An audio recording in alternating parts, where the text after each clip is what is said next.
وطن مزړه د چزړه نوې سر په کار ناراضي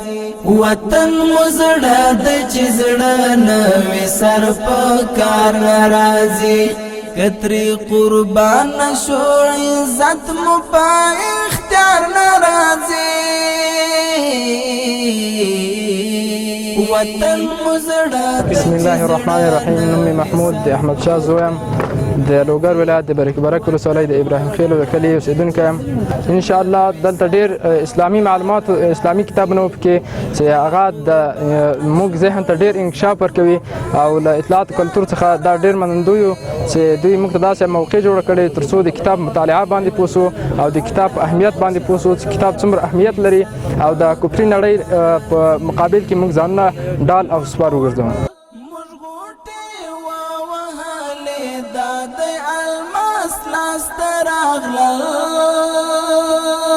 چاویل دلته بس پی دی نوی سهار ناراضی چاویل دلته بس پی دی نوی سهار